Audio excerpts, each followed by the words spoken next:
नमस्कार। जय हिंद, जय भारत, जय भारतीय संस्कृति, जय भारतीय सामाजिक परिस्थिति। हम अपने जीवन में विभिन्न चरणों से गुजरते हैं। सबसे पहले अपनी माता की कोख में 9 महीने रह के हमारा जन्म होता है। फिर तत्पश्चात हम बाल्यकाल में प्रवेश करते हैं, जिसके अंतर्गत हम अपनी शिक्षा पूरी करते हैं। उसके बाद गृहस्थाश्रम के अंतर्गत हमारा विवाह होता है, हमारे बच्चे होते हैं और हम अपने परिवार में बच्चों के पालन पोषण के साथ साथ घर के काम के साथ साथ अपने कार्य क्षेत्र में काम करते हुए धनार्जन करते हैं। उसके बाद वानप्रस्थ आश्रम में भी हम अपने पूरे घर बार परिवार का ध्यान रखते हुए और सामाजिक सेवा करते हुए आगे बढ़ते हैं। और अंत में आता है संन्यास आश्रम। संन्यास आश्रम के अंतर्गत हम वृद्ध हो जाते हैं और बूढ़े होकर के हम घर परिवार पर देखभाल तो करते हैं, लेकिन हमारा उतना बस नहीं चलता जितना चलना चाहिए, क्योंकि हमारी शक्ति क्षीण हो जाती है और हम अपने बचे हुए दिनों को भगवान का नाम लेकर के पूर्ण करते हैं।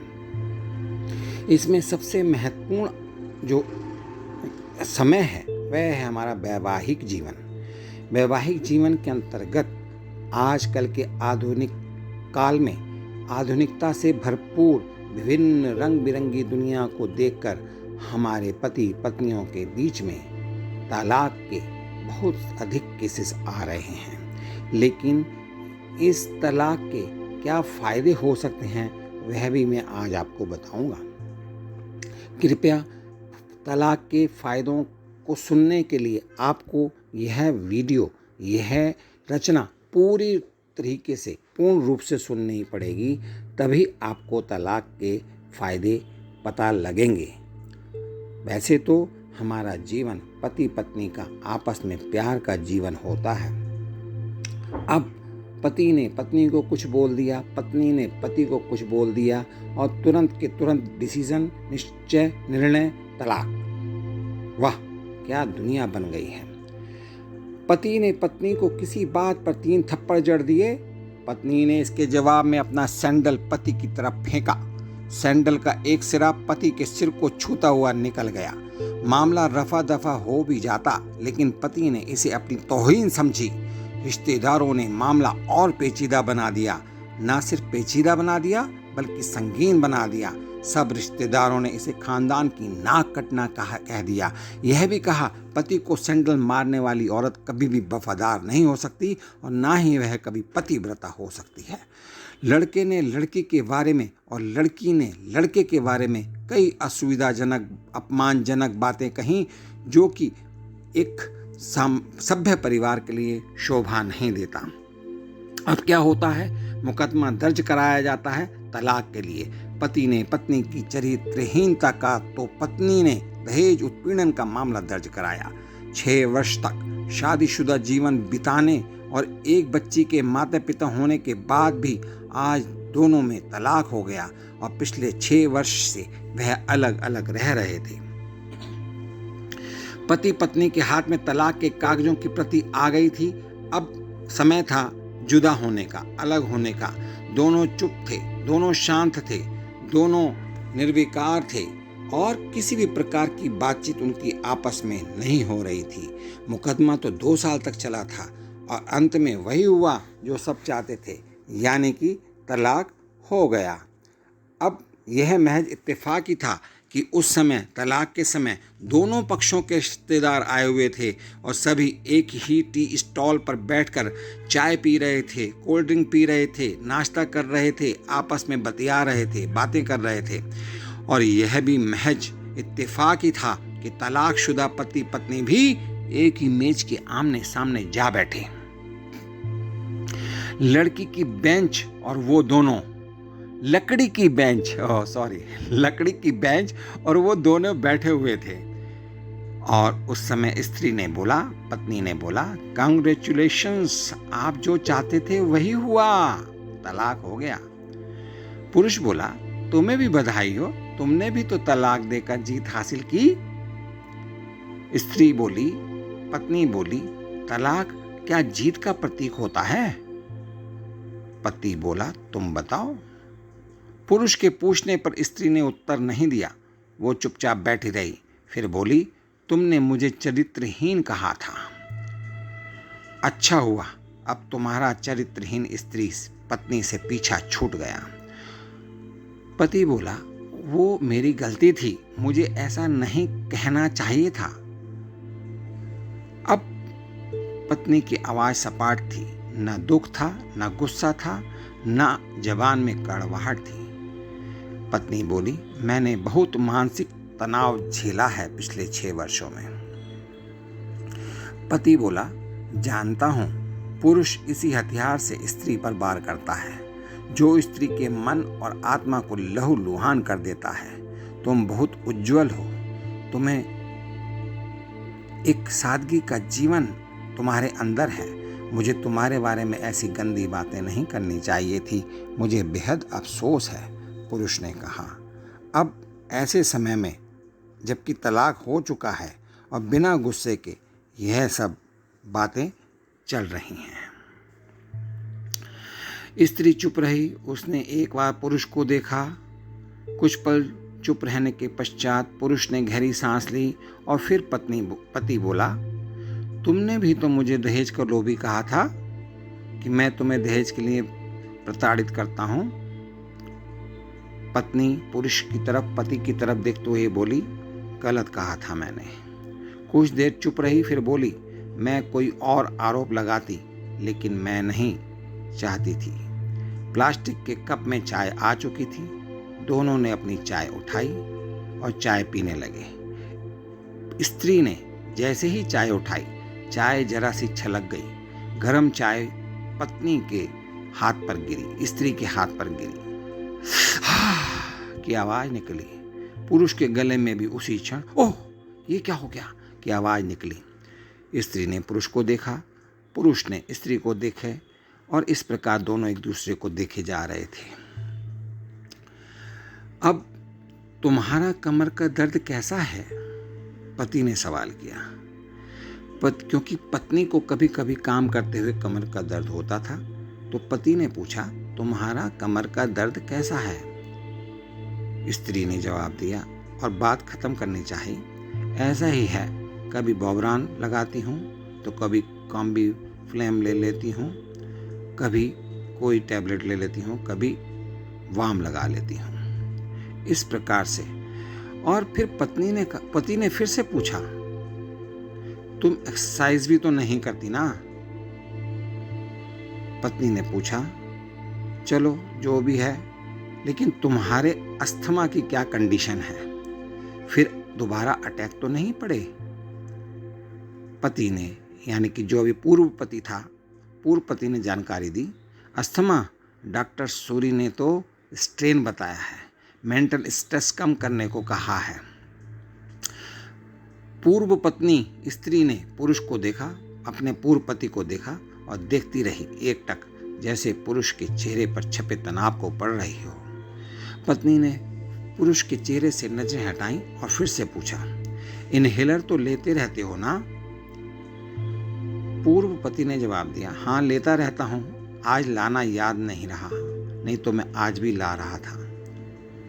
पत्नी ने हमदर्द लहजे में कहा, तभी आज तुम्हारी सांसें उखड़ उखड़ी सी लग रही हैं। पूर्व पति कहते कहते रुक गया, हाँ कुछ इस वजह से और कुछ, और कहते कहते रुक गया।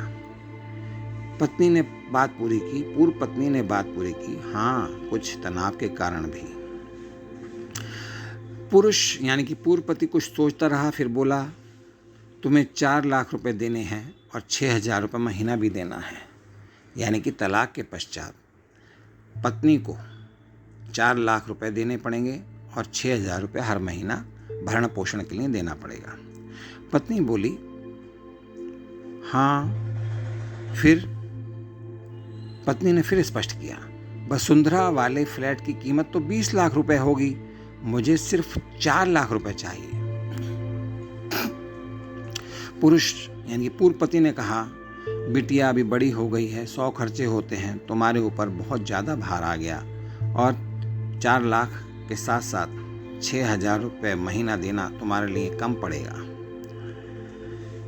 पत्नी बोली, कोई बात नहीं, 4 लाख को छोड़ो, वो तुम 6,000 रुपये महीना मुझे देते रहोगे। पूर्व पति बोला, हाँ जरूर, वह 6,000 रुपये महीना में आपको हम हर महीने देता रहूँगा। पूर्व पत्नी फिर से बोली, 4 लाख अगर तुम्हारे पास नहीं है तो मुझे मत देना। अब पत्नी के स्वर में पुराने संबंधों की सुगंध थी। पुरुष यानी कि पूर्व पति उसका चेहरा देखता रहा। कितनी सहृदय और कितनी सुंदर लग रही थी सामने बैठी उसकी पूर्व पत्नी स्त्री, जो कभी उसकी पत्नी हुआ करती थी। पूर्व पत्नी यानी कि स्त्री ने पुरुष को देख कर कहा और सोच रही थी, कितना सरल स्वभाव का है यह पुरुष, जो कभी उसका पति हुआ करता था, कितना प्यार करता था उससे। एक बार तो हरिद्वार में जब वह गंगा में स्नान कर रही थी तो उसके हाथ से जंजीर छूट गई। फिर पागलों की तरह वह बचाने चला आया था। उसे खुद तैरना नहीं आता था लाट साहब को, और मुझे बचाने की कोशिश करता रहा था। कितना अच्छा है, मैं ही खोट निकालती रही इस पुरुष में, इस पति में। पुरुष एकटक स्त्री को देख रहा था और सोच रहा था, कितना ध्यान रखती थी मेरा। स्टीम के लिए पानी उबाल कर जग में डाल कर देती थी। उसके लिए हमेशा इनहेलर खरीद कर लाती थी। सेरेटाइट एक्यूहेलर बहुत महंगा था। हर महीने कंजूसी करती, पैसे बचाती और एक्यूहेलर खरीद लाती थी। दूसरों की बीमारी की कौन परवाह करता है, यह करती थी मेरी परवाह। कभी जाहिर भी नहीं होने देती थी। कितनी संवेदना थी इसमें। मैं अपनी मर्दानगी के नशे में रहा। काश जो मैं इसके जज्बे को समझ पाता। अब दोनों चुप थे, बेहद चुप थे, शांति थी। दुनिया भर की आवाजों से मुक्त होकर दोनों खामोश थे। दोनों की भीगी आंखों के साथ एक दूसरे को देख रहे थे। दोनों की आंखों में आंसू आ रहे थे। मुझे एक बात कहनी है, आवाज में झिझक थी। पुरुष ने कहा, मुझे एक बात कहनी है। पूर्व पत्नी स्त्री ने जल से भरी हुई आंखों से उसे देखा और कहा, कहो। पूर्व पति ने कहा, डरता हूं, कैसे कहूं। पूर्व पत्नी स्त्री ने कहा, डरो मत, हो सकता है तुम्हारी बात मेरे मन की बात हो। पूर्व पति बोला, तुम्हें बहुत याद आती है और तुम बहुत याद आती रहती हो। पिछले 6 वर्षों में मैंने तुम्हें हर पल याद किया है। पत्नी ने उसको थोड़ा सा हल्के में लेते हुए कहा, तुम भी कैसी बातें करते हो। पूर्व पति बोला, मैं तुम्हें अभी भी प्रेम करता हूं।